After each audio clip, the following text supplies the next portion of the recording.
So anyway, uh, Yozu, it's good to see you again. And I understand that you have a question about karma.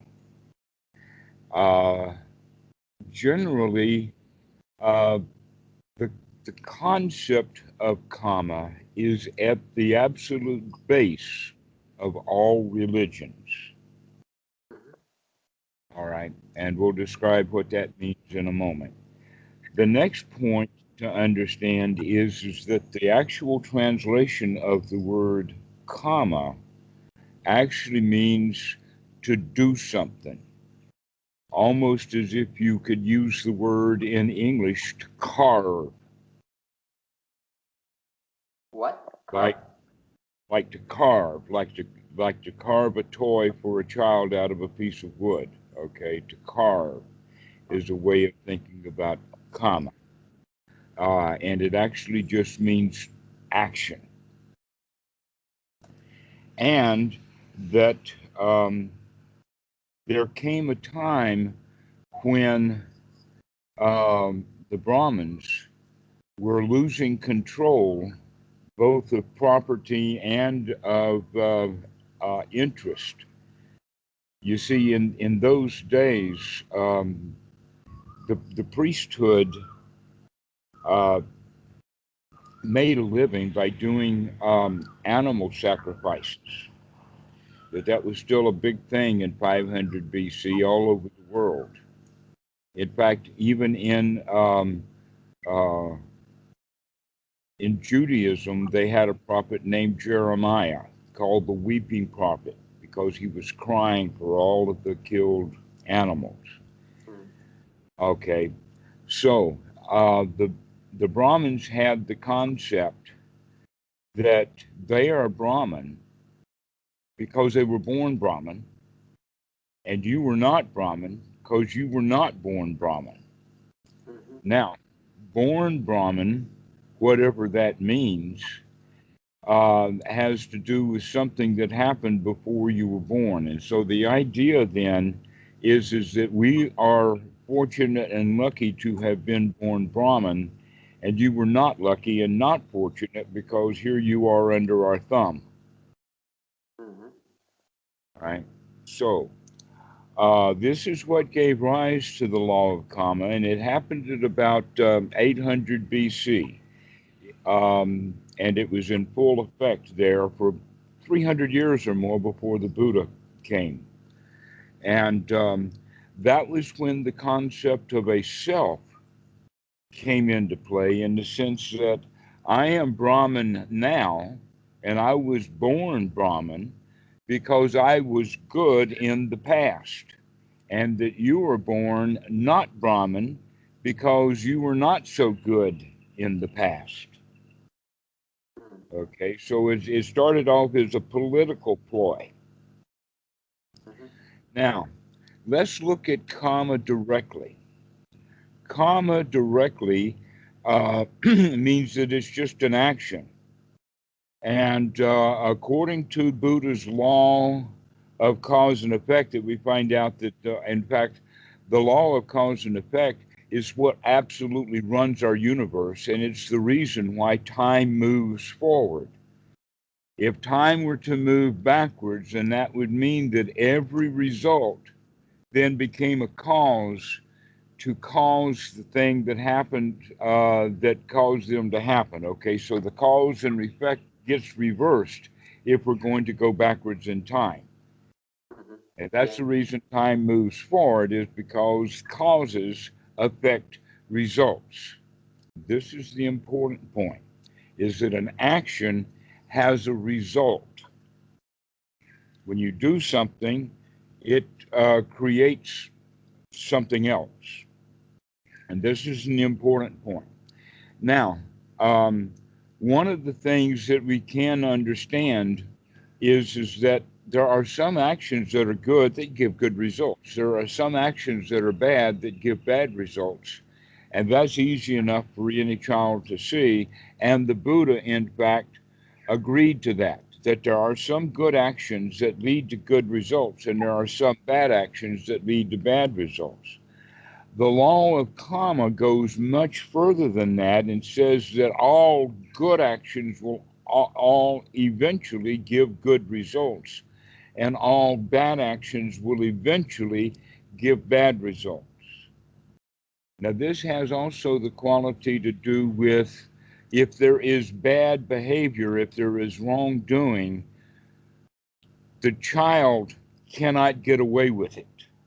They will get caught, they will get punished. This is the thing that we teach our children is that if you behave well, then mommy and daddy will reward you, and if you act badly, you're going to have a rough time. If you lie to mommy, she's going to spank you. Okay, so this is the idea that we treat our children, and then we give them the kind of the big thing, and that is to add that little kicker no matter what. Because any child can see that they can behave badly, and if they behave badly well enough, they can get away with it. Mhm. Mhm. In other words, if I lie to my mom, I can lie to her well enough that she believes me, then I can get away with it. Uh-huh. Okay, so this is an important quality that is built into what they call the law of karma. But let's just look at action itself for a moment and talk about it in the sense of a good action gives a good result. Well, that means that the result determines the action. Think about that. Yeah. Yeah. The result of the action determines whether it was a good action or not. And yet, the way that the Brahmins have stated the law and the way that it works in all religions, Christianity is that if you do good here on earth, then you will get rewarded in heaven. And if you do bad here on earth, then you will go to hell unless you can get a get out of hell free card called forgiveness. All right. Now, let's look at actual actions that we actually know. And that is the action, for instance, that if you buy stock in a company and that stock goes up and you sell it, then you can consider that the buying of the stock was a good thing to do. It was a good action and it led to a good result. But if you buy the stock and then it goes down and you have to sell it, then the original stock was not such a good move. It was a bad move. But we don't know that at the time of the action. Mhm. We know that because of the result. Mhm. Okay. This is an important point. There's another point about it, and that is go to at any football match or football game. There are referees, and those referees from time to time throw penalty flags. And sometimes those penalty flags are at an important event or an important point in time in the game. And so when that penalty flag is thrown, half the audience jumps up and down in rage. They don't like that call. It was a bad call. It cost them points or something. The other team side will jump up and down in joy, thinking that that was a really good call. Okay. So I ask you, in that regard, was that call a good action or a bad action? It's relative. Well, let us say not just relative, but in fact it's mixed. Uh-huh. It's mixed. Mhm. It And is. so, in that regard, there is both good and bad in it. Yeah. Now we can also begin to recognize, well, wait a minute, every action is like that. We have it built into our language in the sense that every cloud has a silver lining, I right? Okay. I And had never also, I had pardon?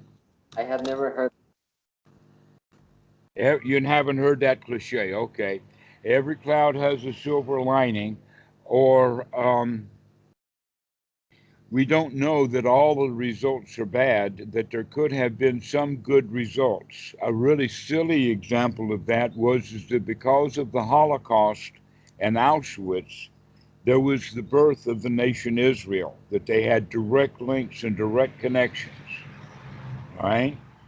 So that meant that all of the bad, terrible things that Hitler did finally had some good outcome.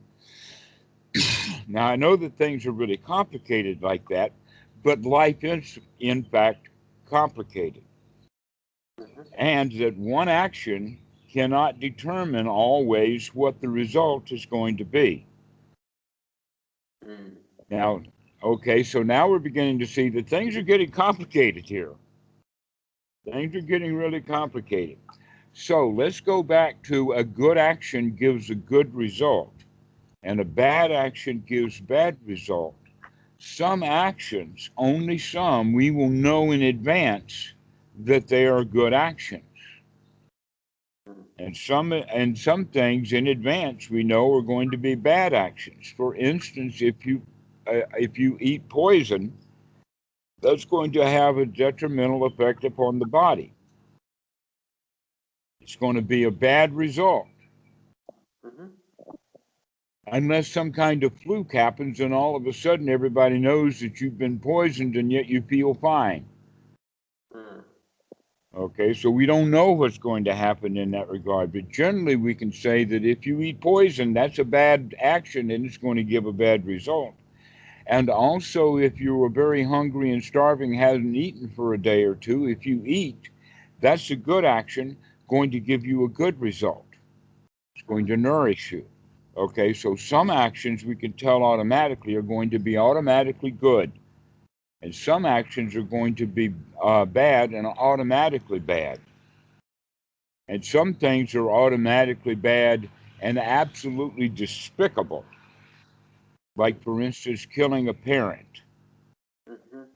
Okay, that's absolutely despicable bad action. But we don't know what the results are going to be for that. Mm-hmm. Yeah. An example, in fact, that one of the places where a man will kill his father is when there is a great deal of money or power involved with it. For instance, it's known that princes kill kings in order to become a king. Yeah, yeah. For And example. and sometimes they get away with it. And sometimes then that prince does become king and he reigns. And he may or may not be killed by his own son. So we don't know what the outcome of some of those actions are, but we can say that they are actually despicable and terrible things to do. But we don't know what the outcome is going to be. Well, one of the qualities of religion is that it's a social system. Religions work best when they're absolutely private. In other words, if I use my religion to straighten out my own mind and get my own life in order, I'll have great benefit. But mostly, religion is about crowd control. This is why religion and governments have been linked together so tightly, is because the religion gives the authority to the king, and then the king's job is to enforce the authority that the religion grants him. Mm. Yeah. Okay, so religions then help build society, or you could say that in fact magical thinking builds society. Mm. It builds our culture, it builds our cities, it builds our manufacturing, etc., like that. How does this happen? It happens this way, that the absolute fact and reality is that nobody knows what the future is going to be. Period. That's the basic fact of life. That's why we have gambling. That's why we have betting. If everybody knew for sure what the outcome of the bet would be, no one would be doing any betting. Mm-hmm. All right? There would be no gambling if everybody knew what was going to happen, and then in fact they want to say that we know what's going to happen when in fact we don't. We don't know what's going to happen. So um, going along with this, then the Buddha says, okay, let's use the law of karma to say that that good actions give good results, but it's only immediate. That good actions give good results, or it's undetermined. And that you can't say that, wait a minute, we got to let the clock tick or maybe the calendar roll for a century or two, and then we will determine whether that action gets the results or not. But in that regard, we can say, all right, we're going to build a society, we're going to build a business or something. You come to work for me, and I'll pay you once a week or once a month. Now, the delusion or the magic is that, okay, if I work every day, then I am guaranteed by some law of karma that I'm going to get paid. Right? Guess what? Generally, companies, if they do go out of business, they go out of business on payday so that they don't have to make that last payroll. Isn't that interesting? They don't have to make that last payroll. If they don't have to make the last payroll because they're going out of business, then the law that guarantees that if you work, you'll get paid. But you don't. You're not necessarily going to get paid. This is an important point because it's almost always the promise rather than the actual results. So good action has the promise of good results, and bad action has the promise of bad results, but the promise doesn't get fulfilled much of the time. That in fact it's much more likely that a good action has mixed motives and a bad action has mixed motives, and therefore is going to have mixed results, both good and both bad. Like I mentioned about Hitler, there's many examples we can use of where the results are mixed. Always it winds up is that the determination of whether it was good or bad, the results is an individual's opinion. Yeah, it is. And yet the religions try to make it into a thing of its own. They actually give the law of karma a self of its own. Okay, and in Christianity, the self that they give that law of karma is actually God Almighty Himself. That's the personality that is the karma machine in Christianity. Why? It's because God decides to put you into heaven or hell after you die. And they also talk about that God has a whole lot of influence on the earth to go ahead and give you good results now or bad results, depending upon His whim, rather than according to some actual laws that are on the books. And in fact, the laws that are written in the books were written down by people who wanted that promise to be fulfilled, rather than seeing that it's just a promise. So we have this third law of karma, which is actually more correct, and that is that an action that has mixture of both good and bad as the action are going to have a mixed result. And this is the third kind of karma. And then the Buddha talks about a fourth kind of karma. Which is? All right, and that's the karma of the nobles. All these other kinds of karma, you can see that in fact the idea of good action gives good results and bad action gives bad results. That's what we teach children. That's the law for children to follow. That's the law for the employer to tell his employees. That's the underdog's position. A much more adult position is that all actions are mixed. That there is no such thing as an absolute good action that has absolutely good results. And there's no absolutely bad that gives an absolutely bad result. It may be atrocious. It may be what we have in our deepest of hearts and our conscience, that it is despicable, bad, and terrible action. But that does not guarantee the results. Why? Because there's no mechanism, there's no law enforcement to guarantee the results. That in fact, the guarantee of the results is a lie. And that's what makes it magical thinking, that you may not get paid. But why do you say it is a lie? Because it's a promise that cannot always be fulfilled. And yet the person who believes that thinks that no matter what, it will come true. It may not, but it can, right? I'm sorry, what? It may not be, like, the promise may not be fulfilled in a way, but it can be fulfilled.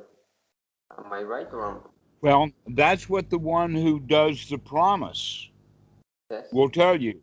Oh, well, you just have to wait. I can't pay you today, I'll pay you tomorrow. Well, I'm gonna say what I'm thinking. Okay? You're what? I'm going to say what I'm thinking right now. Okay. That the Buddha said that he saw with direct knowledge how beings die and then are reborn in other places according to their past actions. You know? That is a common teaching that's associated with the Buddha, but that was a common teaching before the time of the Buddha.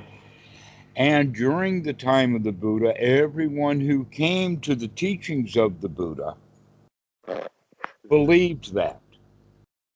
And so it was a common belief system that people had in the time of the Buddha, including many of the students. You could go so far as to say the process of understanding what the Buddha taught is the process of coming out of magical thinking about the law of karma. Well, one could call it magical thinking, but the Buddha emphatically said that he saw with direct knowledge. He didn't create that. He didn't invent it. But that let us say it this way. The question that you're asking is actually quite important. But let's go and do the fourth law of karma, and then we'll come back and revisit this issue. Okay? Because the Buddha also taught that there was a fourth law of karma. And the fourth law of karma is for the nobles. So you have the law of karma that's mixed karma is for the adults. And that the good action gives good results and bad action gives bad results is more for children. But the Buddha says that for the nobles, there's a new law of karma, and that is that an action that is neither good nor bad will give results that are neither good nor bad. But it does lead to the end of action. Karma that leads to the end of karma. That's an important quality of this. So let's look at it a bit. If in fact the noble is avoiding causing himself and others dukkha, then his action is not going to be dark action. Also, if the action that the noble takes is void of hope for the future, but in fact he does what he's doing for the benefit and the results that he has right now, Hmm? then it doesn't have that residual quality. And so it doesn't have, in other words, we're talking about for the Buddhist people, merit making. Merit making, Tom Boone, or Saibat, putting money into the, or excuse me, putting food in the monk's bowl, tithing at the Christian church, and all of this kind of stuff is called a good action that is supposedly going to give a good result. That in fact in our family the joke was is that my mom is building a mansion in heaven, and every time that she sends money to the church it's another floorboard or a beam for her mansion in heaven. Okay, and so this is what we mean by planned good action, hoping for a good result. But in fact the noble minded person only does the good actions for the immediate benefit. Hmm. For instance, our generosity, Hmm. like we give Willie does this in New York when he is out and about. Now he's in coronavirus lockdown, but he started off with a quarter, and then he went to a dollar, and now recently he had been giving. He would go to the donut shop and get a donut or a bagel and a cup of coffee, which is in New York about $5, and he gives that to the person without any expectations other than that they will have a meal right here, right now. He winds up making friends with people on the street because very few people in New York are actively practicing generosity. Okay. But he wasn't doing it to build relationship with those people. He was doing it for the immediate benefit of the feeling of goodwill and generosity. So Uh-huh. we're talking about now a kind of action that is um, not like Tom Boom or Saibat or putting money or food in the monk's bowl for some future reward in heaven, like a mansion or something. That's a good action that's hoping for a good result, you see. Hmm. And so when we have actions that is neither bright nor dark, which is neither hoping for the good that this benefit will do in the future, nor are we accumulating ill will anywhere, then the result is going to be unimportant because we're doing things for the benefit of it happening right now, not for the benefit of a later future. Okay, so what that means then is that an individual who is no longer trying to go get something, he's not out shopping, he's not taking good actions hoping for a good result, and he's not actually out there harming people and having to put up with the bad results. He is left with that Zen place of nothing to do and no place to go. Because most of our behaviors have to do with trying to get something that we want or trying to avoid the results of our bad actions.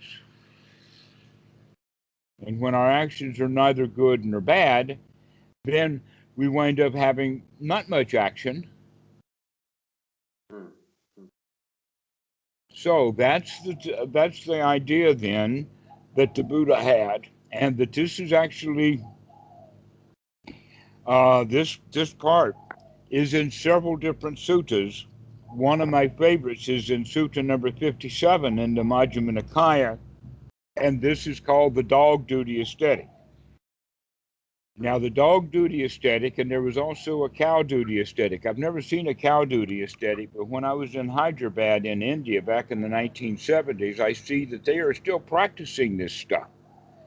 Okay, now what is a dog duty aesthetic? Is someone who is pretending to be a dog as best a Hmm. human can be.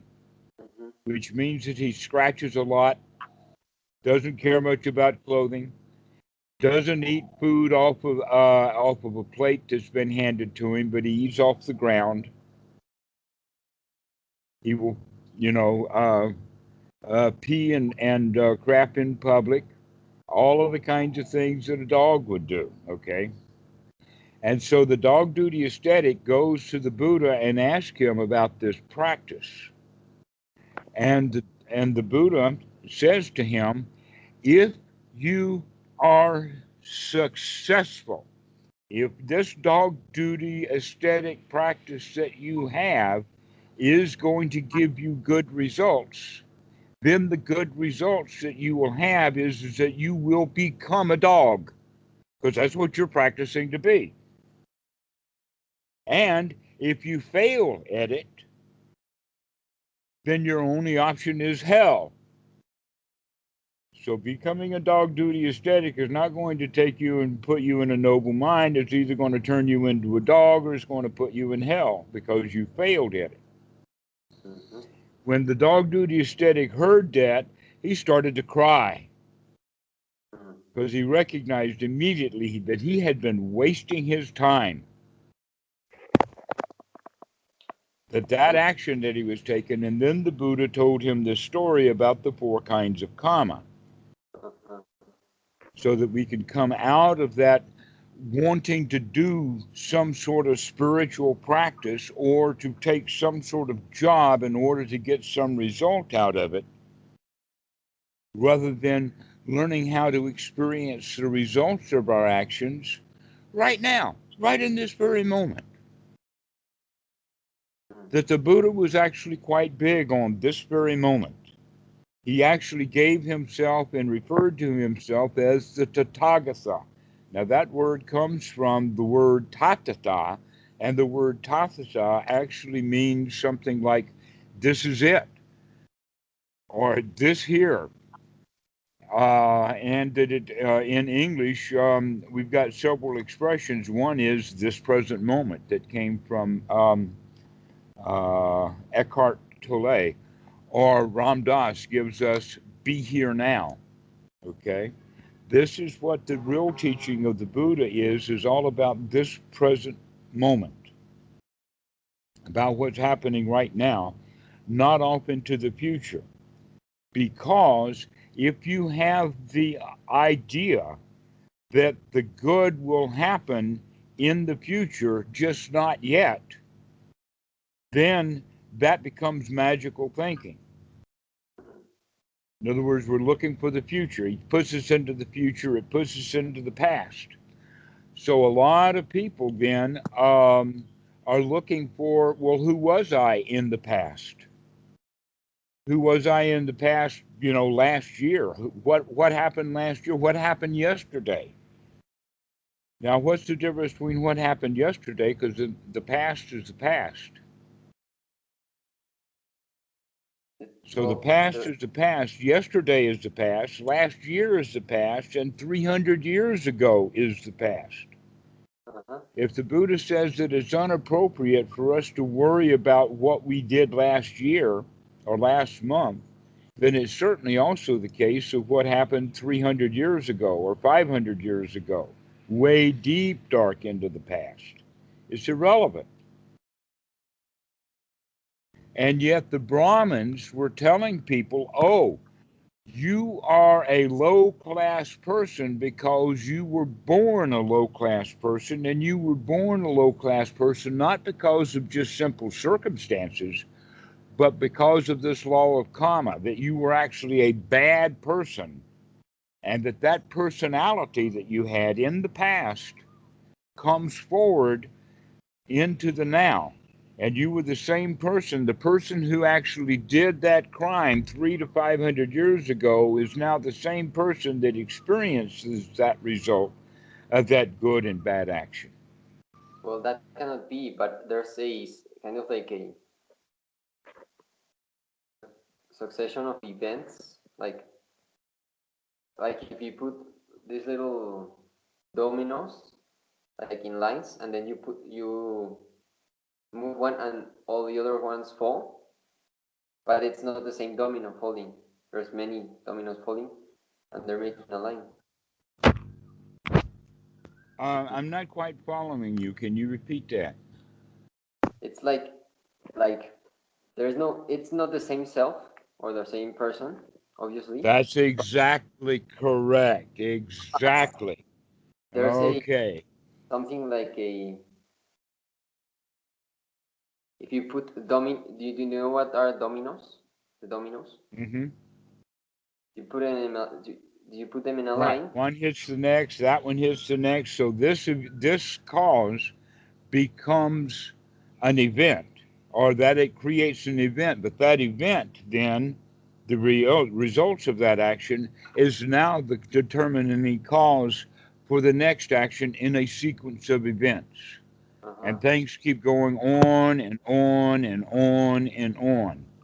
Okay. And so old actions way long ago are now mixed with tens of thousands of millions of other new actions that have happened along the way, and it's all in a mix. And so it's impossible to determine then, and to do the silly statement that, well, Israel wouldn't have existed without the Holocaust. Therefore, the Holocaust was the determining causative action of the nation of Israel. The answer to that is that took too many years. There were too many fingers in the pie.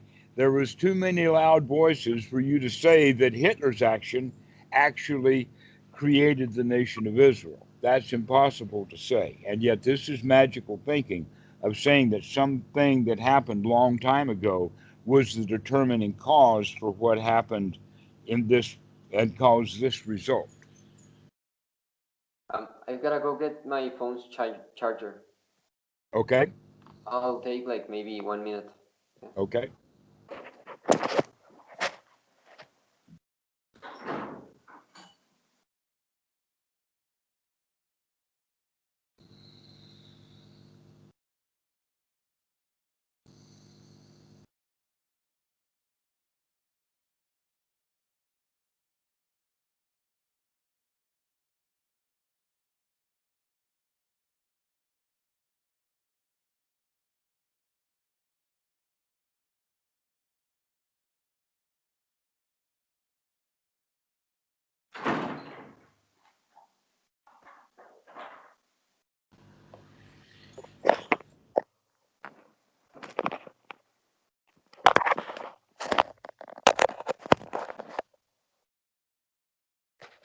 Okay.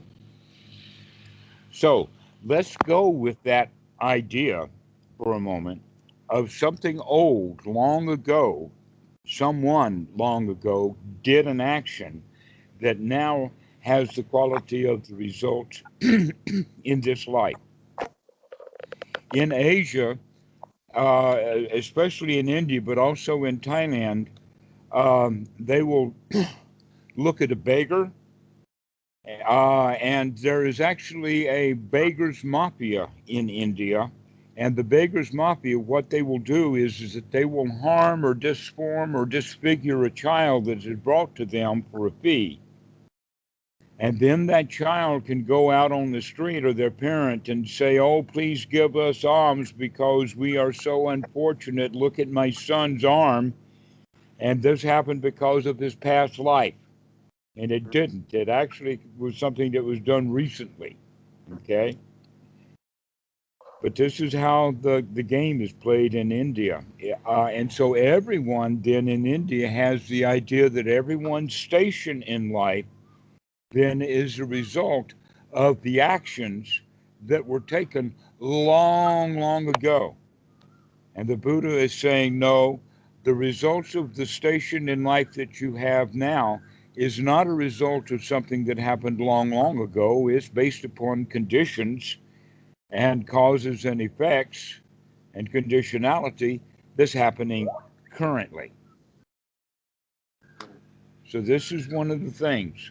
Now, the people in the time of the Buddha did think the way that the Brahmins thought. One of them, in fact, there's a number of them in the suttas, and a lot of what the Buddha taught was a way of trying to get those people to come out of those beliefs into um, the reality of the situation. One example of that is the sutta, I think it's number 120, to where many people who believe in rebirth and reincarnation will use this as an example where the Buddha is talking about rebirth and reincarnation. But then at the end of the sutta, we recognize that he must have been talking about something else, because the last thing that he said would be, therefore, O monks, do not be reborn. Well, now, if the law of karma is the law of karma, then people don't have any choice about being reborn. And the Buddha is saying, no, you've got a choice right now to not be reborn. So this is an important quality, is to make the change in people's minds and attitudes that were raised in religion, raised with the law of karma, raised with the idea of sin and original sin and all of that kind of stuff. These ideas need to be given up in favor of what's happening right now. So, one sutta number 38 is where it's actually stated very clearly by Sati, son of a fisherman, where he says that it is consciousness that runs in circles from this existence to the next, experiencing the good and bad actions from the past.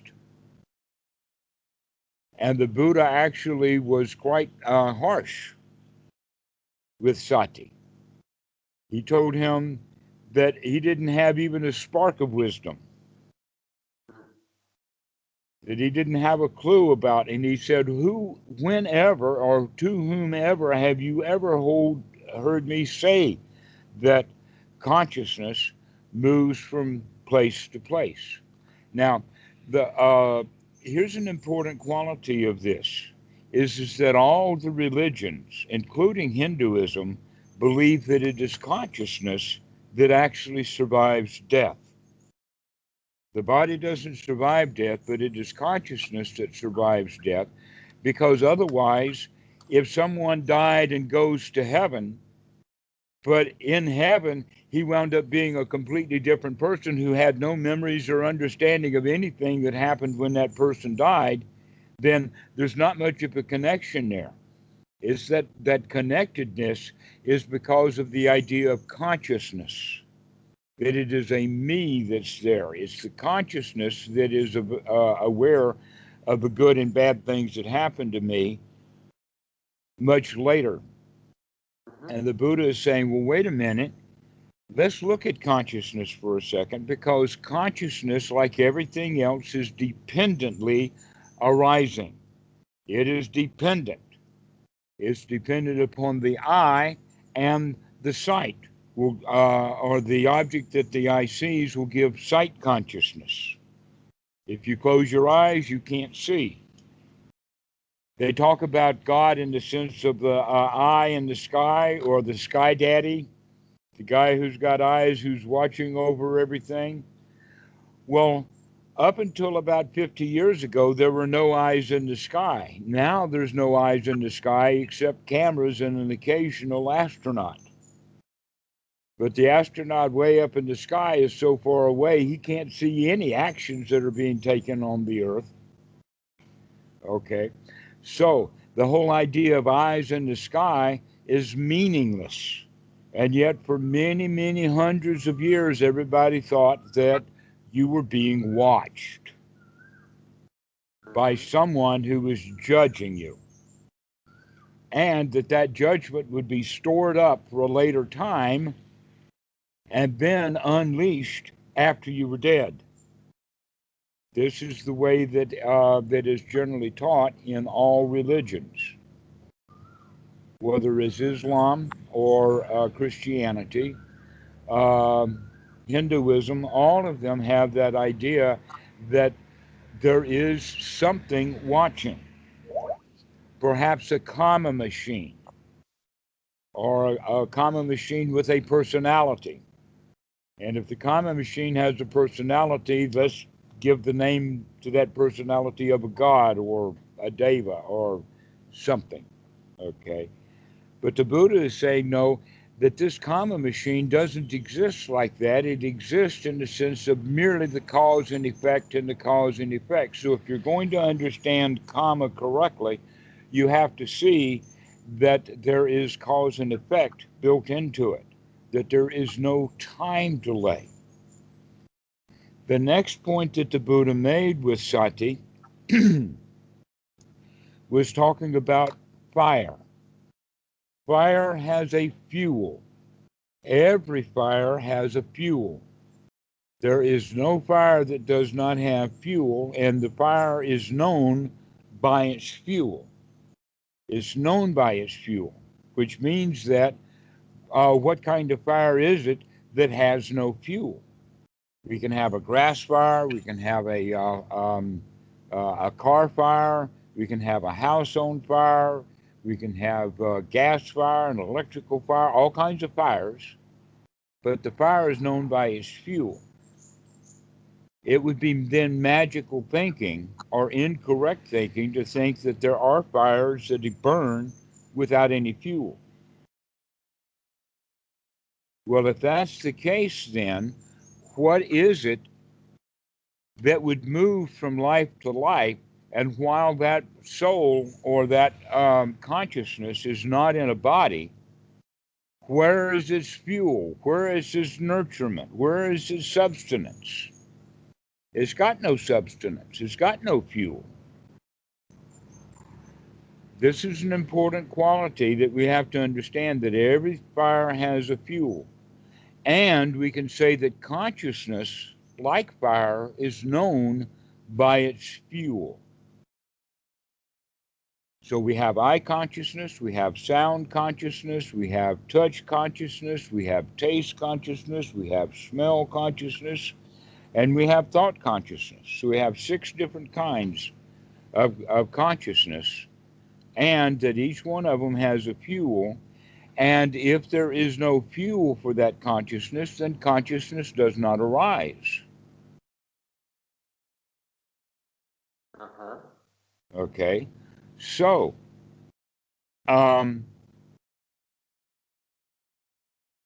this is what gives rise into the teaching of Paticca Samuppada, which we will go into at a later time. Now, what actually the word Paticca Samuppada means is Paticca means the cause. And all things are given, Samuppada, are given due to a cause. There's got to be a fuel for that fire. There's got to be a causality to it. And that the mind works that way in the sense of a series of events will occur, each one of them having a fuel, each one of them creating a new fire. And so you can see how fires spread. That, for instance, if the car in the garage is on fire, then the garage will catch on fire. If the garage is on fire, then the house will burn down. If the house is close to the house next door, then the 2 houses will burn. And maybe the whole neighborhood and perhaps the whole town, but it got started by one thing. But even the car fire itself was probably due to an electrical fire that was very small. The first bit of fire was just very small, but look, it eventually burned down the whole city. This is what we mean by cause and effect, and cause and effect, and cause and effect. One thing happens after another, after another, after another. This is the teaching of Paticca Samuppada. There's also another Pali word for it. It's called Idiapapajayata, and that would then be translated best as the law of causality. That everything that happens because of a cause.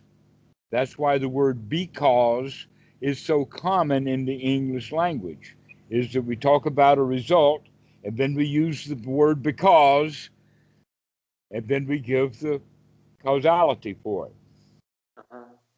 I am angry at you because you didn't send me an email. Okay, that's exactly what we're talking about. The cause and effect, and everything has to have a cause. Every fuel has to have, or every fire has to have a fuel.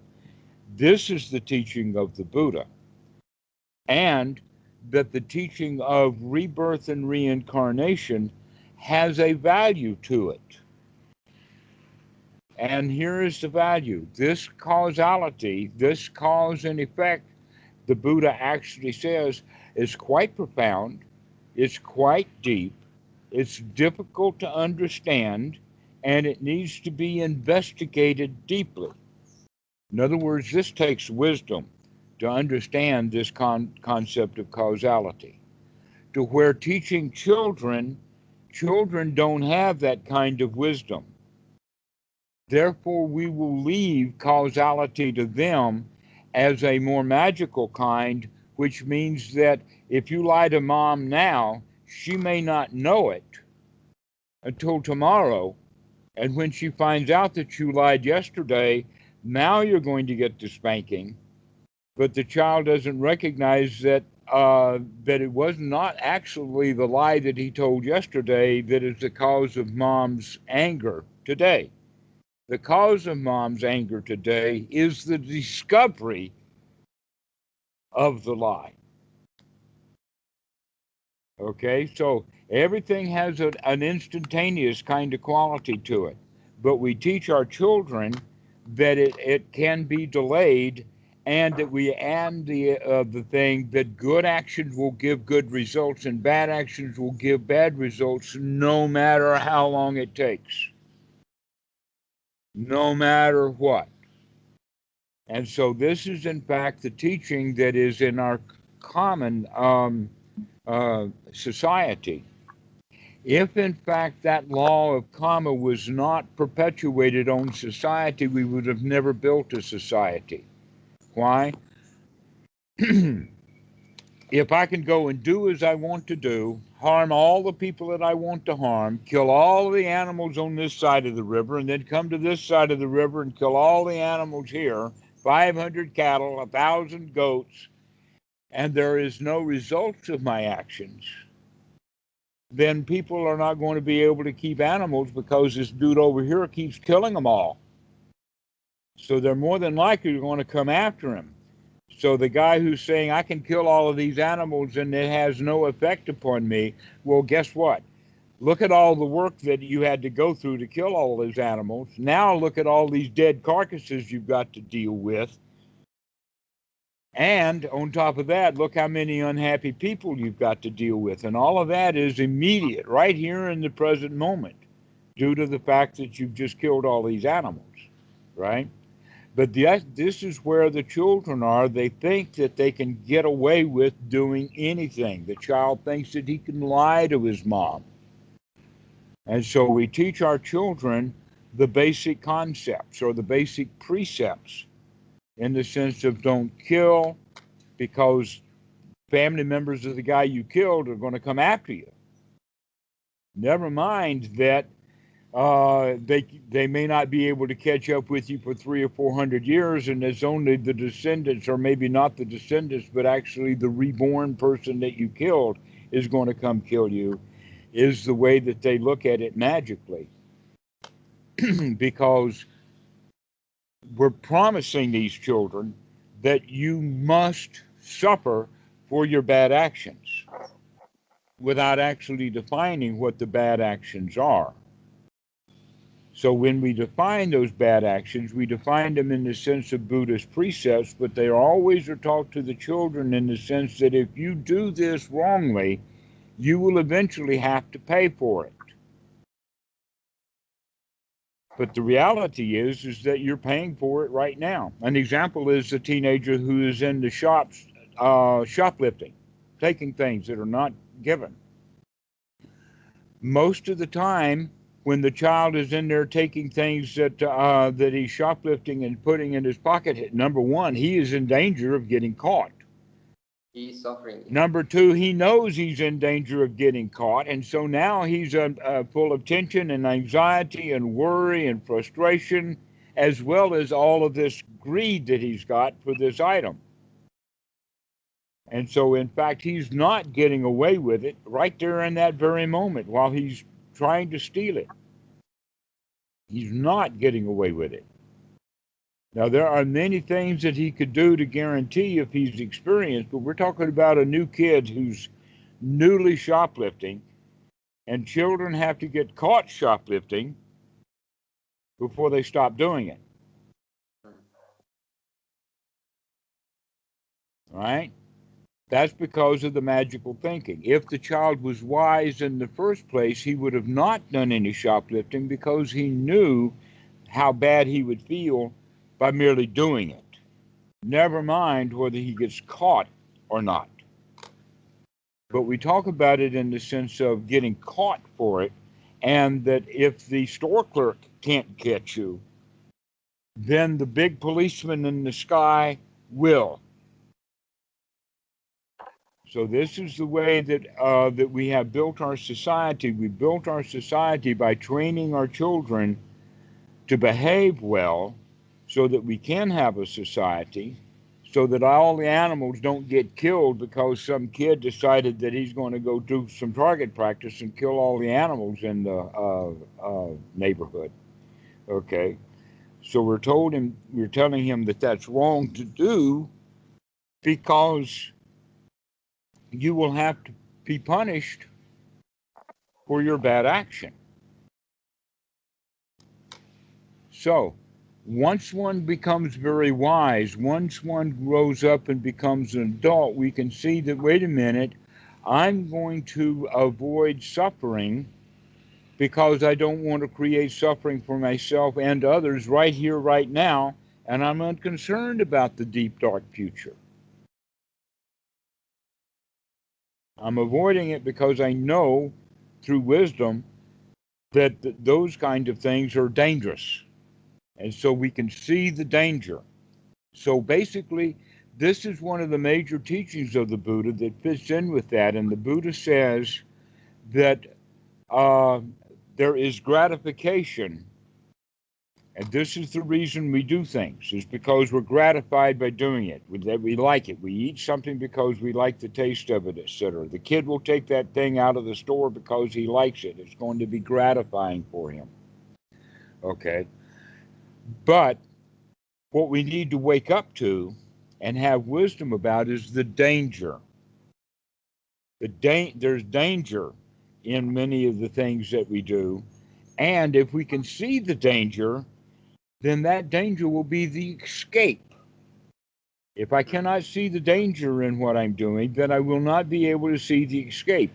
A lot of people like that, for instance, do not see any danger in their anger. They think that it's quite okay to be angry at the kids and angry at their uncle and angry at their boss, and then at they themselves. get angry at the judge or get angry at the cop, and they haul him into court, and he gets angry at the judge. The judge is going to put him in jail, and now he's going to be angry at the big bully at the prison. He's going to get the tar beat out of him, okay? So eventually we have to wake up that anger is dangerous. Once we wake up to anger is dangerous, then we will find an escape from that anger. We'll catch it and say, wait a minute, this is dangerous for me to do that. Let me stop doing it. Mm-hmm. And so this is the wisdom that comes into play, is that there is dangers and we must see those dangers, and that is wisdom. But there are many people who cannot see the dangers, and so we create a magical danger for him. What is that magical danger? If you do that, God's going to send you to hell. Mm. That's magical thinking. But it creates the danger, and if the child can see the danger and then avoid that behavior, then he is better off in that particular moment. But that child, in fact, may wind up being traumatized over the fear of hell because he sees the danger in everything he does. And so, somewhere, hopefully along the way, we're going to wake this child up to say, wait a minute, this has not got to do with some danger and dangerous result that happens way off into the future. but rather that you need to see the danger because of the potential danger or the potential damage that this actions will occur. And so the wisdom then is to see the danger in the bad behavior. So this is the law of karma. The law of karma that the Buddha teaches is not the same law of karma that the Brahmins teach, or the same law of karma that Christianity teaches. That he's teaching a law of karma that has actually an escape built into it. First off, to see that good action gives good results and bad action gives bad results is always immediate, is always in the present moment, or at least today, and is certainly not something that happens way off into the future, because there's no connection now with that future. There's going to be too many connections to make this thing that happened today the only cause for that event that happens 300, 500 years from now. It is always going to be very sophisticated, very complicated. And therefore, we cannot say that actions that happen this year are going to be the results of what is going to cause that result that happens way off into the distance. An example of that would be you open a bank account. You put money in the bank. 3 years later, you take the money out of the bank, and you think that the only cause for getting that money out of the bank was because you put the money in the bank. But oh no, there's a lot of stuff happened between the time you put that money in the bank and the time you took it out. What happens if that bank failed? Then you don't get your money. What happens if somebody took that money out of the account before you want to take it out of the account? Okay, so in that regard, you can't say that putting money in the bank was the only causal factor that resulted in getting the money out of the bank 3 years later. Mm-hmm. Okay, a lot of stuff had to happen. Mm-hmm.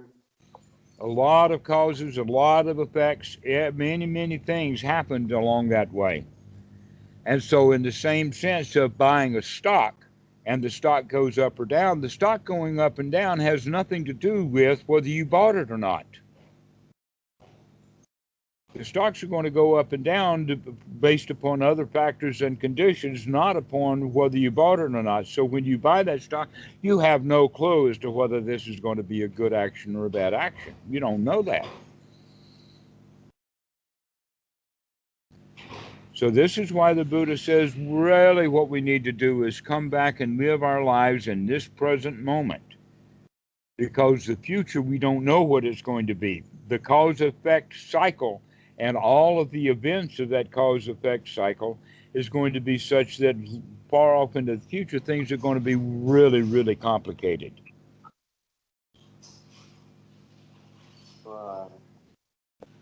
Okay?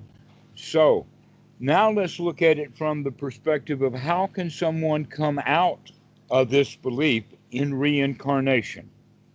Reincarnation means that it is consciousness itself that survives death and is either resurrected or knows that it's not resurrected and it goes around as a spook. Okay, a ghost. Something, an apparition, something that is not really there because he's got no real fire, but he still holds things together. And so this is the first idea, the hard idea, and the idea that the Brahmins had is that there is a self or a soul that is based in consciousness that survives death. And it is that same very soul then that is reborn in the next lifetime hundreds of years later. This is the belief. Once someone understands from the perspective of the Buddha that no, consciousness is dependently arising, then this is what takes it from that high level of ignorance and takes and peels away a layer of ignorance. And so we come down from reincarnation down to what we call rebirth. And the idea in the Buddhist rebirth is that yes, there is something, or maybe there is nothing to be reborn, but yet there is a rebirth. There is an effect, but it is not the same as the one who caused it. In other words, because there's no consciousness linking, that means that what is reborn, and in fact, we can go for it like this, that in Christianity, they have the term life after death. Well, of course, there's life after death. When I die, you're going to continue to live. If the dog dies, the other dog lives. But There's always going to be life. They are referring they are referring to the kind of like the individual life, like the person that dies. Mm-hmm. They are referring to that. Uh-huh. And so it's not so much of life itself, life after death, but my life after death. Uh-huh. Me. I, me, and my. And that's what we wind up with the idea of reincarnation, or being sent to heaven or hell after we're dead. It's me that goes, but that me there is the me that I know, or that I'm conscious of. Therefore, it is consciousness that's being reborn. But within the Buddhist concept, that since consciousness itself is dependently arising and is momentary and in this moment, that whatever it is that's being reborn is not consciousness. If it's not consciousness, then that means that whatever is reborn is not me, it's going to be somebody else. Even if all of my bad actions give someone else a bad result hundreds of years from now, that person in the future is not me. But there will be a sentient being experiencing the suffering, isn't it? That's the Well, problem. yes, but there's no causal linkage that makes this me. It's No, still but just yeah. a set of circumstances, or a set of cause effects and causes effects, that life goes on even if it's not my life. Huh? Okay, so this is what they mean by then rebirth, which means that whatever is reborn is not me. Uh-huh. Well, if whatever is reborn is not me, then it's not my business. Therefore, I should be unconcerned about rebirth and reincarnation. And so, rather than making the flat out statement that nothing survives death, is not true, because all kinds of things are going to survive your death. If you die in the bed, the bed, they may throw it out, but the bed that you die in is going to survive. Other people may live in that or sleep in that bed after you're dead. So it's not a matter of everything stops, but rather the concept of me is what stops. Oh, And explain so, that. if we can come to understand that we really do not know what happens after death, nobody has a clue about what happens after death. What we do have a whole lot of clues about is what's happening right now. And Wait. so, we change our frame of reference from way off into the future into right now, and leave How? rebirth Yeah. and reincarnation to other people who want to worry about such things. That in fact, this is exactly the way that Bhikkhu Buddhadasa would teach it. He would say, "Oh, here at Wat Suan Mok, we don't talk about that kind of rebirth. We talk about a different kind of rebirth, the kind of rebirth that happens right now, that where you're reborn into anger, or you're reborn into frustration, or you're reborn into fear, that there are ways to be reborn in this present moment, and that's what we have some control over. That's where we have some choice. But you basically don't have any choice about what's going to happen to somebody 500 years from now. Therefore, there's no reason to put any time or effort or energy trying to figure any of that out. that it's much better for us to spend our time now fixing what needs to be fixed right now. And so we become unconcerned with teachings like rebirth and reincarnation. Not saying that they don't exist, because really, in fact, we don't know whether they exist or not. But whether How we can do work with it the way Bhikkhu Buddhadasa talks about it is in the sense of, oh, we don't talk about that kind of stuff. There are plenty of people who want to talk about karma and rebirth and reincarnation. Go talk to those people about it. But here, we're much more interested in how to come out of suffering right bloody now. mm, mhm.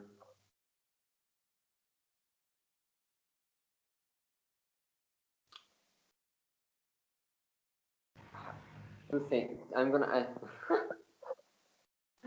You think about this, you mull it over. In fact, you might want to, when we put this video out, to review it again I will. to make sure that you understand this, because this is profound. It's difficult, and it is um, an important lead-in into the actual teachings of Paticca Samuppada, how the mind actually works to create suffering. Mhm. And yet, as I said before, there are many, many millions and millions of people who have come to the teachings of the Buddha who never make it past this point because they think that the teachings of the Buddha is all about rebirth and reincarnation, where in fact the Buddha taught directly against those things, not in the sense that they weren't true, but in the sense that those teachings are irrelevant. They're irrelevant. They don't have any bearing on this present moment. Mm.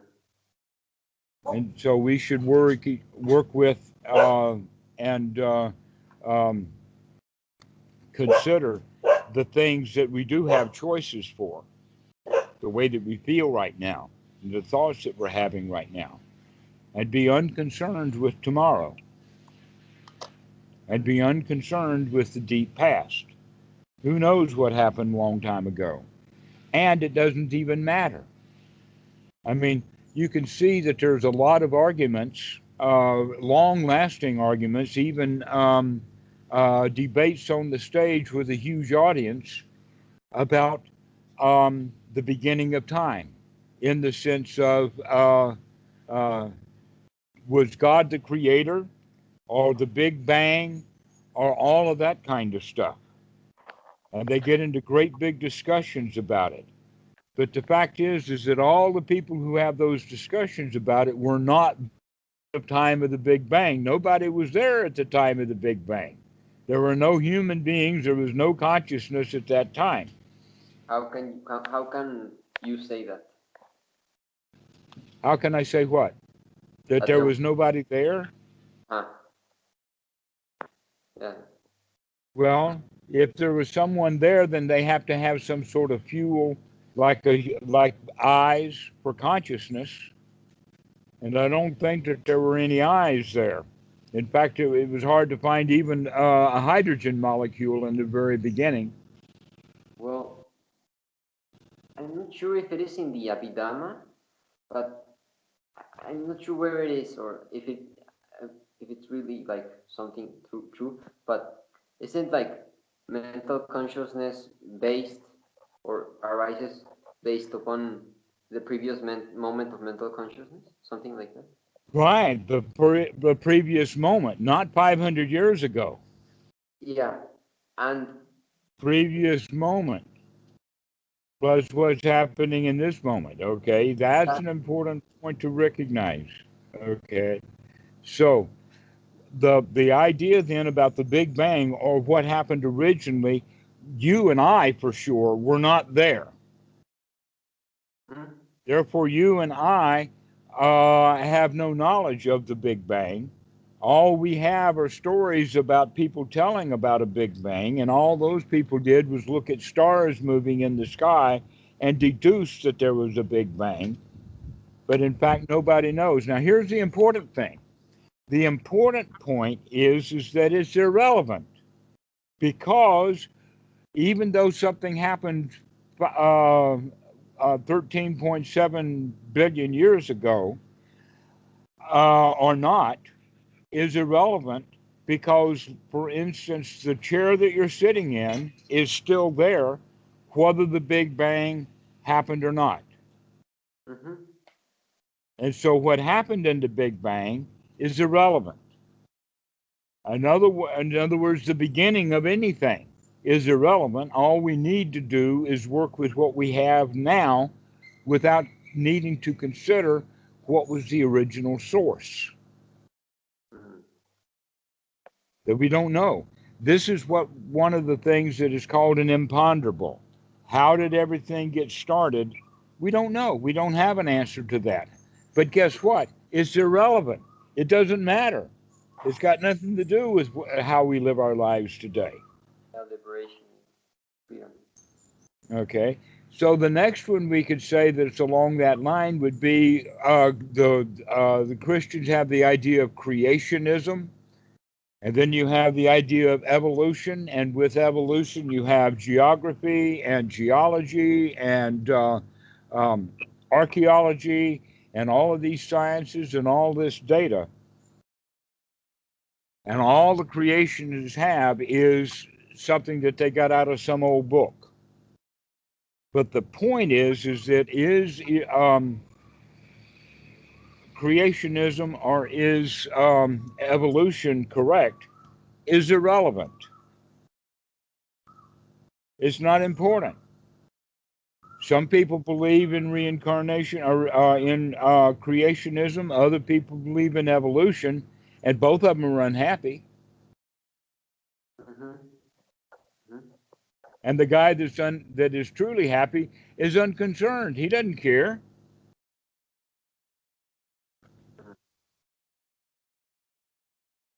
He's not out there with the archaeological, with his hammer and tongs and digging things up and trying to prove to himself is creationism real or is evolution real, because it's irrelevant.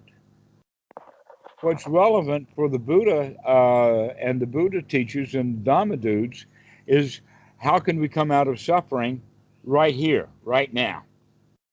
And so that's a change of reference from the deep, dark past and the deep, dark future into a more present past and a more present future down to this very moment, only now. And the past, whether it was yesterday or 10,000 or 13 billion years ago, is irrelevant. What is relevant is what we're doing now.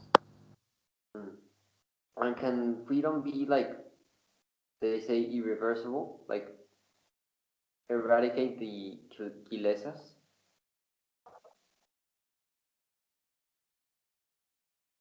The arising of the kilesa. No, eradicating them completely. Well, how do we do that?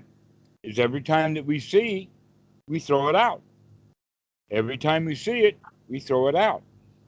If we keep doing that, then that means that we're robbing it of its fuel, and it will eventually, that fire will go out. Mm-hmm. Mm-hmm.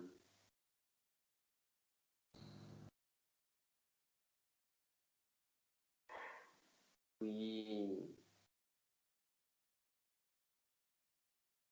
throw it out. We throw it out through or by seeing its cause and kind of like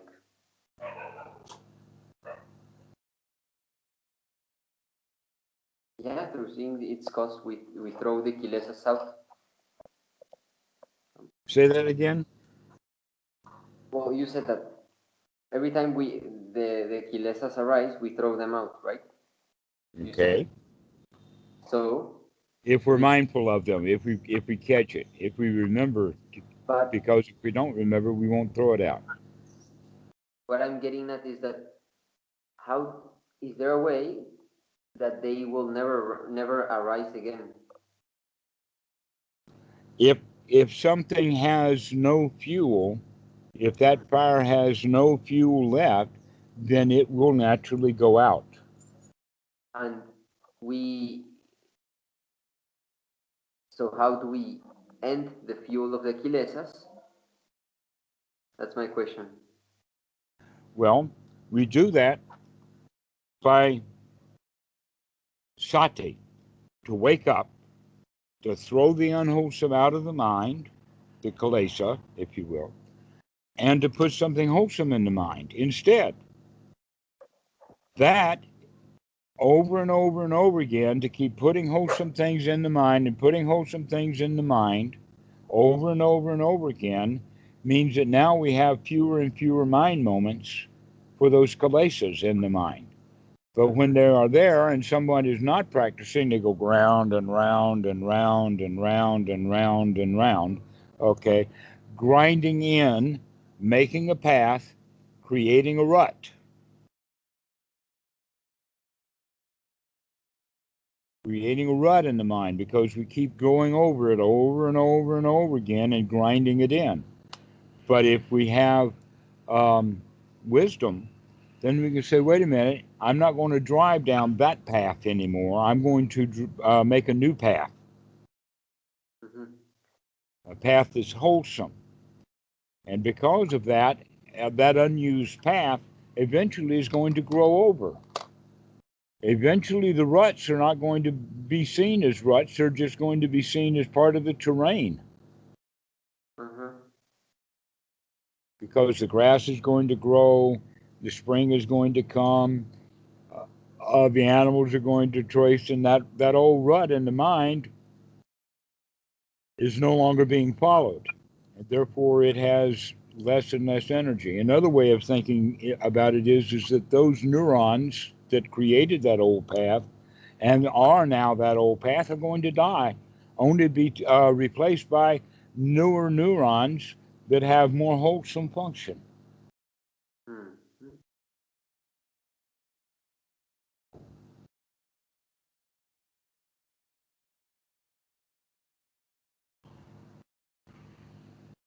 So what is Nibbana? Nibbana is when you are cool. In fact, the word Nibbana only means the word cool. Then in the time of the Buddha, they would say that the food would Nibbana. That when the food comes, like a pizza pie, when you bring a pizza pie right out of the oven, after it's immediately cooked, you don't eat it right then. Burn the inside of your mouth. A lot of food is too hot to eat, so we want to let the food cool off. Another word use for the word nibbana was that animals, when they're domesticated, they become nibbana. They're not wild anymore. You meet that wild dog on the street, and he's going to give you a whole lot of trouble. But if that dog is nibbana, he may bark, but he won't bite. If he's completely nibbana, he's not even going to bother with you. He's cool. That's what we mean by the word nibbana. It only means the word cool. And we have that kind of expression in English also. Chill, cool off. In Thai language, they say jai yen, which means have a cool heart. Cool off. Okay? This is what we mean. Cool off, settle down, become calm. That's what nibbana is. And Bhikkhu Buddhadasa makes the point that everybody has little nibbanas on a regular basis. If we were hot all the time, we would burn ourselves out. Everybody has a bit of time to relax, to get our mind off of our worries.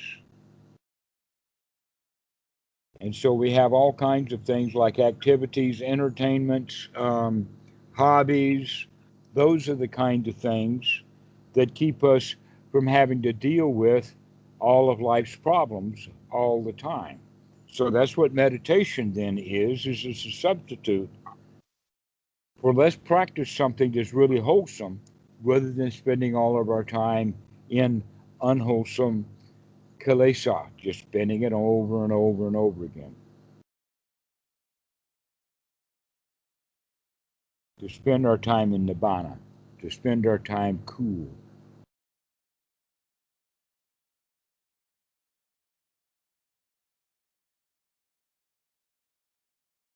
Domesticated. At home. That's what the word domesticated means, is that we're finally at home. We're at our domicile. We feel secure and comfortable at home. And what's the, well, two things.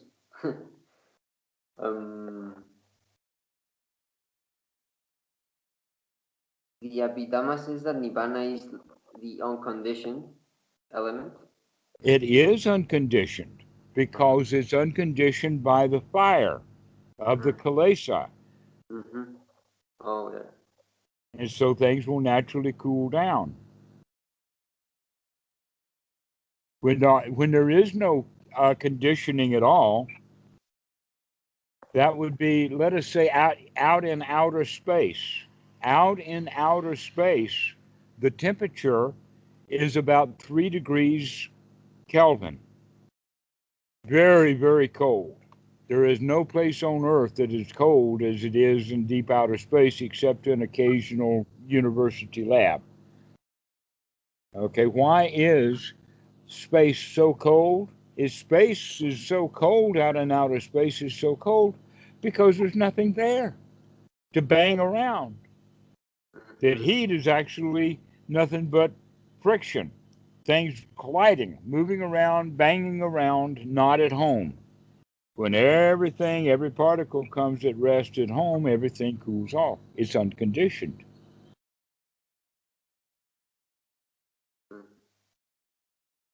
That does not mean the same thing as unconditionable.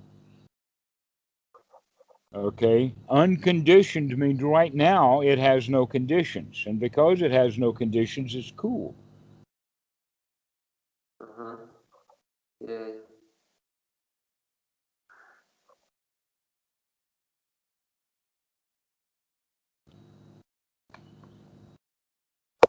And the thing is, what about the practice called Nirodha Samapatti? Pardon? You know, well, yeah, you might know about the practice called Nirodha Samapatti. I'm not quite catching the word. Nirodha. Naroda? That, Nirodha Samapatti. well, the word Naroda means basically to rot away. Mm-hmm. You can hear the word no in Niroda or kneel, or it means the act of removing. Niroda, like dukkha, um, dukkha, Niroda.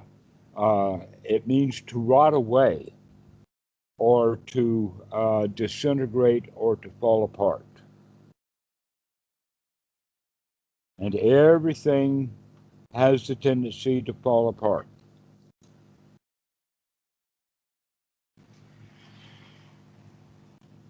Everything has a tendency to change. Anything that can change is going to change from something to something else.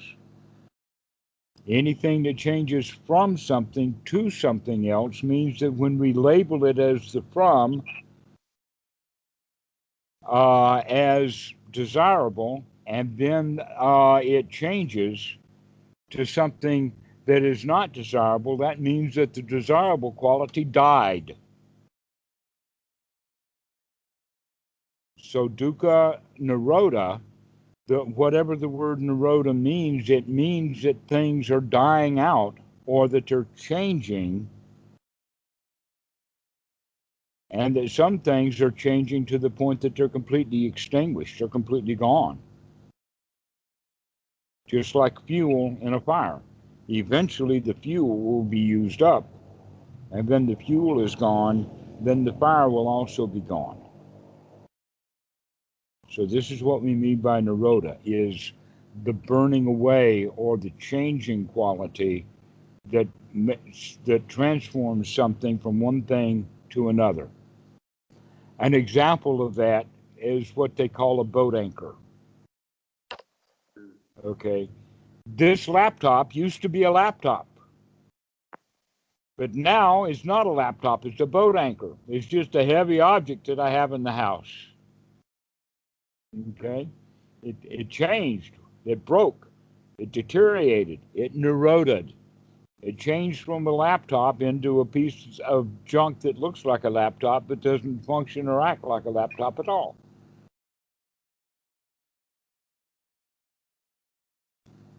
So that's what we mean by Naroda. Everything is falling apart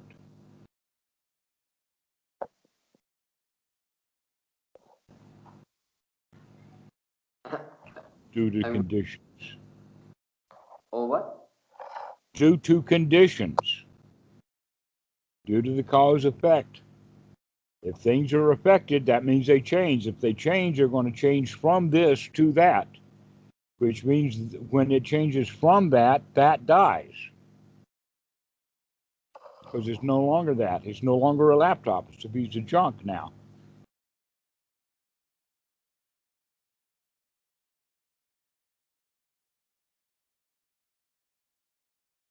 Do you know about this thing Ajahn Sumero talks about? He says something like unconditioned consciousness.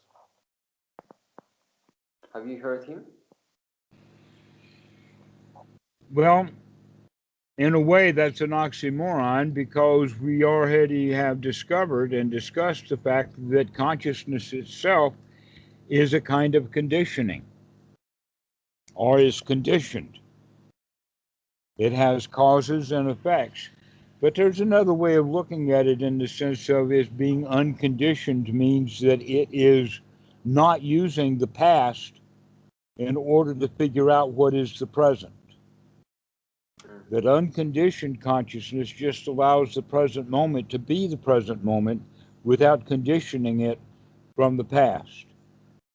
But generally, us humans, we try to add stuff from the past to make sense out of it.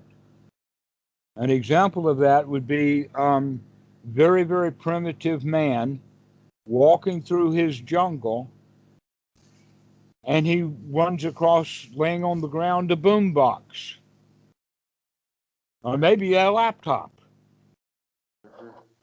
And he has no clue about what that is. He is not conditioned by the knowledge of laptops. So when he sees that laptop, he doesn't have a clue about it. He probably is not going to bother with it. He's not going to pick it up and take it home. He's just going to leave it there because it's unconditioned for him. But if you walk through that same jungle and you see that laptop laying there, you're going to pick it up and say, I've got a laptop. So that's an example of unconditioned. Unconditioned means that we're not using our past to try to figure out what is the present moment. And we'll talk more about that at a later time. There's a lot to be done with that. But we've been going on now for about an hour and a half, and your original question was about karma, and I think that we've beaten that down pretty well. Kind of. All right, so you mull over that and think about it, and we'll go then for a deeper teaching about the fact that there is no self that can be reborn. There is no soul. But we don't know what happens after death, but we do know this one thing, and that is nothing is permanent. And the whole idea of a soul is something that's permanent, unchanging, so strong and powerful that it survives not just one death, but death after death after death after death, long into the future, becoming eternal. Okay, that's the idea of the soul, and we already know from our physics lessons, we already know from every part of our life that there is nothing like that. There is nothing that we know that's absolutely permanent. Something being absolutely permanent means that it does not have any causes or effects that can affect it. Also means that it's a kind of a fire that has no fuel. Uh-huh. Yeah. But we know that every fire has a fuel. Everything has a cause.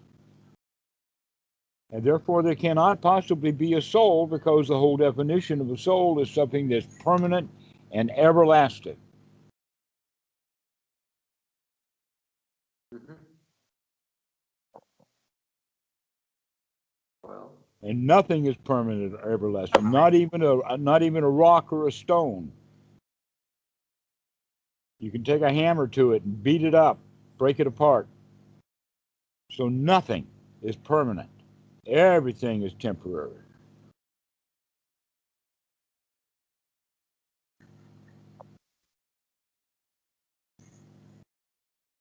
And for many people, let's end on this point.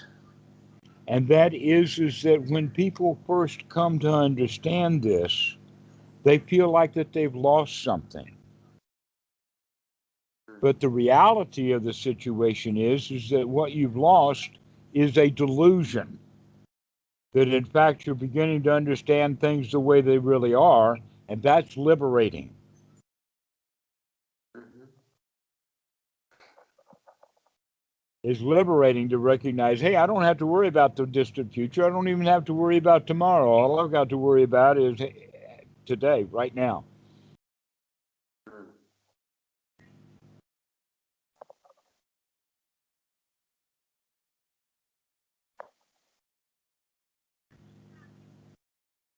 Okay? All right. So, no soul, nothing permanent, nothing lasts forever.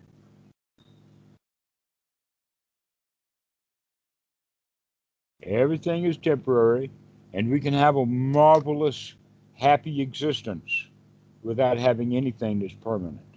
Everything changes, everything is temporary, and we can put up with all of those changes and manage them happily.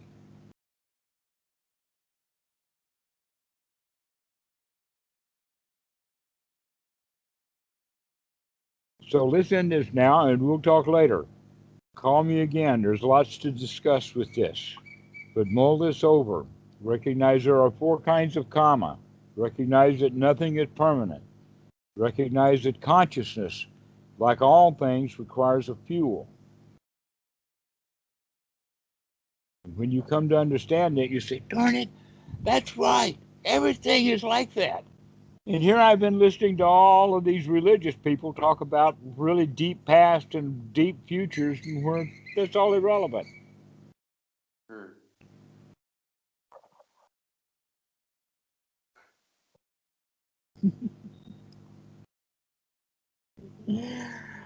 We'll see you later. Enjoy this present moment. Mm-hmm. See you.